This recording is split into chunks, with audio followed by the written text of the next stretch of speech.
Hi viewers, அஸ்ஸலாமு அலைக்கும். இன்றைக்கி சிம்பிளான ஒரு எறா ஃப்ரை பண்ண போகிறேன். எறா நல்லா வாஷ் பண்ணி வச்சுருக்கேன் நான். இதில் இப்போ கொஞ்சம் கரம் மசாலா ஆட் பண்ணுறேன். அப்புறம் ரெட் சில்லி பவுட்ரு கொஞ்சம் போடுறேன். ரெட் சில்லி பவுட்ரு கொஞ்சம், அப்புறம் ஆச்சி மிக்சடு மசாலா கொஞ்சம் போட்டு, நெக்ஸ்ட்டு இஞ்சி பூண்டு பேஸ்ட்டு. இஞ்சி பூண்டு பேஸ்ட்டு கொஞ்சம் நம்ம நல்லாவே போடலாம். போட்டால் நல்லா டேஸ்ட்டு கொடுக்கும். கொஞ்சம் இங்கே பாருங்கள், இஞ்சி பூண்டு பேஸ்ட்டு போட்டுட்டு தேவையான அளவு உப்பு, நமக்கு தேவையான அளவு பாருங்கள் உப்பு போடுறேன். போட்டு இதை நல்லா கையில் பிரட்டிக்கணும். இதை பாருங்கள், இதை நல்லா பிரட்டி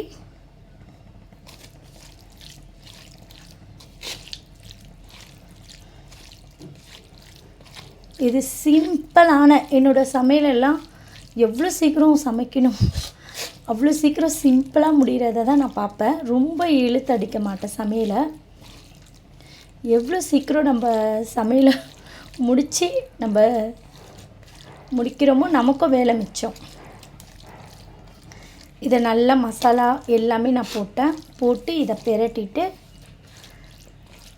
அப்புறம் இதை பாருங்கள், அவ்வளோதான்.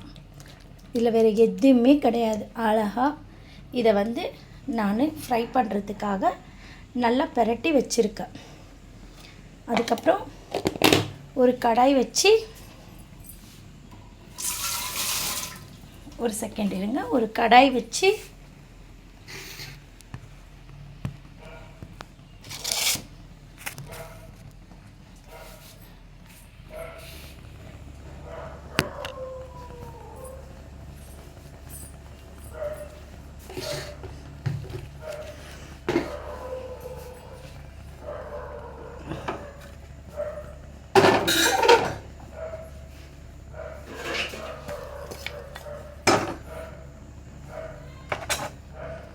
ஒரு கடாயை வச்சுட்டு அதுக்கப்புறம் ஆயில் ஊற்ற போகிறேன் நான். இப்போது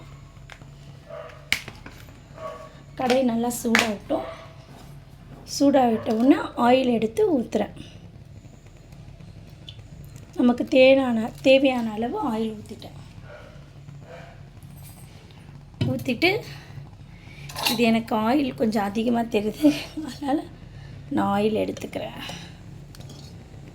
நான் ஆயில் கொஞ்சம் கம்மியாக தான் சாப்பிடுவேன். உப்பெல்லாம் தேவையான அளவு தான் நான் எடுத்துப்பேன். ஆயில் நல்லா சூடாகணும் கடாயில்.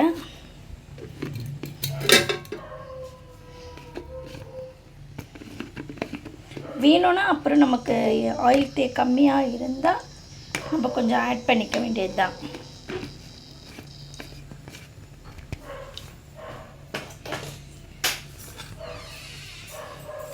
ஆயிலை போட்டு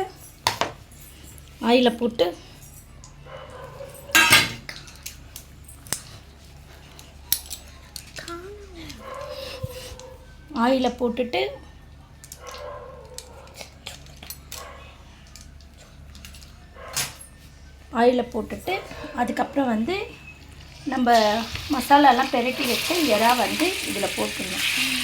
போட்டு அதுவே நான் கொஞ்சம் ஆயில் எடுத்துட்டேன். அதுவே எவ்வளோ இருக்குது பாருங்கள், அவ்வளோதான்.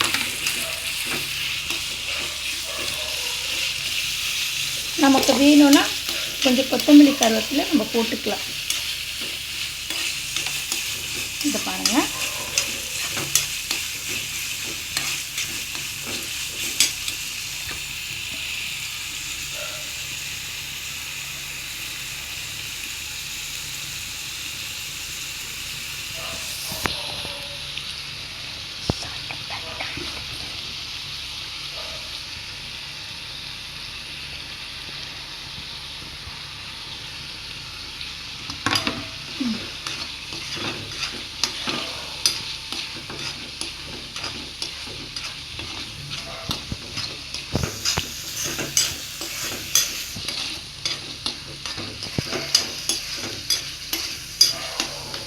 நல்லா இதை இது பண்ணிட்டு கொஞ்சம் நம்ம வேக விடலாம்.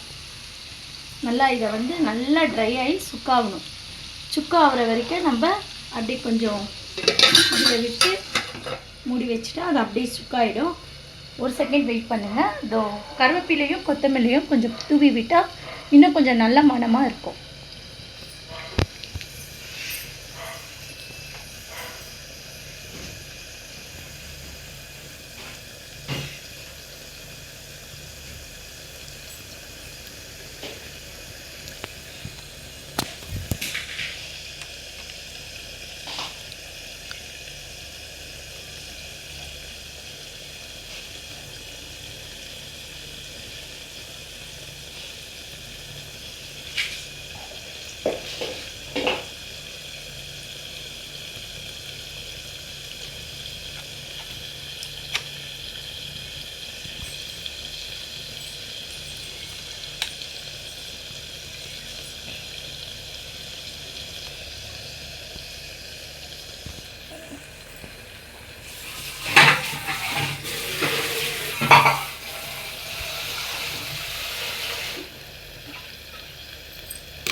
இப்போ வந்து கருவேப்பிலையும் 2 கொத்தமல்லி இலையும் பொடிசாக, நான் எப்போவுமே சிசர் தான் யூஸ் பண்ணுவேன், கத்தி யூஸ் பண்ண மாட்டேன். மீன் க்ளீன் பண்ணாலும் சரி, இந்த மாதிரி கொத்தமல்லி புதினா இந்த மாதிரி மெலிசாக ஆயிரத்துக்கு நமக்கு நல்லாயிருக்கும். அதனால் அப்படியே கொஞ்சம் கருவேப்பிலை கொத்தமல்லியை பொடிசாக நறுக்கி இப்போ பாருங்கள் போட்டு ஒரு பெரட்டணும். பெரட்டி நல்லா பார்த்துக்கோங்க. இதை ஒரு பெரட்டி கொஞ்சம் நமக்கு மசாலா கம்மியாக இருந்தால்